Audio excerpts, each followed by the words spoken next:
సొంత ఊరు ప్రొద్దుటూరు అండి. సో మా నాన్నగారు వేణు గారు, మా అమ్మ హేమలత. మా తాతగారి దగ్గర పెరిగాను నేను. తర్వాత నేను బిట్స్ పిలాన్లో చదువుకున్నాను. అక్కడ కంప్యూటర్ సైన్స్ చేశాను.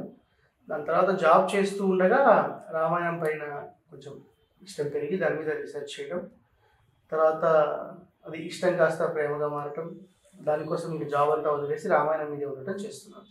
అది ప్రస్తుతానికి మా అంటే అంత చదువుకున్న వాళ్ళు ఎక్కువ పాష్ ఉండాలి, లైఫ్ వేరేలా లీడ్ చేయాలనుకుంటున్నారు. కానీ వీళ్ళు డివోషనల్ వర్క్ రావడానికి ఏం రీజన్? అంటే నాకు ఇది డివోషనల్ అనిపించట్లేదండి. పాష్ అని మీరు అన్నారు కదా, అంటే ఆ పాష్ అంటే ఒక్కొక్కరికి ఒక్కొక్కటి పాష్ ఉంటుంది కదా. ఒకరికి మంచి కార్లో తిరగటం పాష్ అవ్వచ్చు, ఇంకొకరికి ఇంకొకటి ఉండొచ్చు. బట్ నాకు సంబంధించినంత వరకు మనిషి పాష్గా నిజంగా బతకటం, ఆ పాష్ అన్న పదం ఎందుకు వాడతారో తెలియదు నాకు. నిజంగా ఆ పాష్ హై లెవెల్ లివింగ్ అని అంటే మంచి ఆలోచనలతో బ్రతకడం అని నాకు అనిపిస్తుంది. సో ఈరోజు నేను కారు కొనుక్కున్న తర్వాత అది 10 రోజుల తర్వాత అది పాతది అయిపోతుంది, మళ్ళీ కొత్తది కొనాలనిపిస్తుంది. కానీ ఒక మంచి ఆలోచన ఎప్పుడు మంచిగానే ఉంటుంది.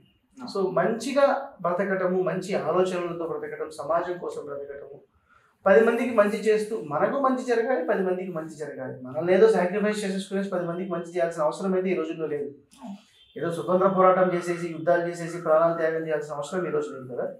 ఈ రోజంతా కావాల్సింది ఏంటి? నువ్వు బాగుండు, 10 మందికి బాగు జరిగేటట్టు చూడు. అట్లీస్ట్ నువ్వు బాగుండి పక్కన చెడకూడకుండా చూడు.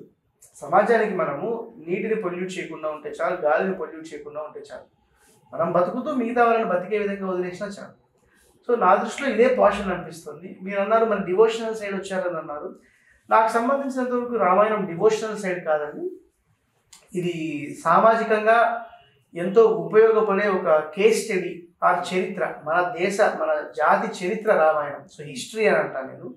ఆ హిస్టరీ నుంచి మనం ఎన్నో పర్సనాలిటీ డెవలప్మెంట్ లెసన్స్ నేర్చుకోవచ్చు. దాని తర్వాత సమాజాన్ని ఒక తాటి మీద నడిపించగలిగిన నాయకత్వ లక్షణాలు ఇలా చాలా లెసన్స్ ఉన్నాయి దాంట్లో. సో స్పిరిచువల్ అన్నది రామాయణము, దాంట్లో ఆధ్యాత్మికత అన్నీ ఉన్నాయి. కానీ మా ఫోకస్ ఏంటంటే రామాయణము మనిషి మానవత్వం ఎలా మనం హ్యాపీగా బతకాలి, 10 మందిని కలుపుకొని ఎలా వెళ్ళాలి అన్నదే మా ఆలోచన. సో డివోషనల్ కన్నా ఎక్కువ మాకు ఇది బాధ్యతగా, సోషల్ రెస్పాన్సిబిలిటీగా మాకు అనిపిస్తుంది. సబ్స్క్రైబ్ చేయండి. Please do subscribe to Please like, share and subscribe to top Telugu TV. Top Telugu TV.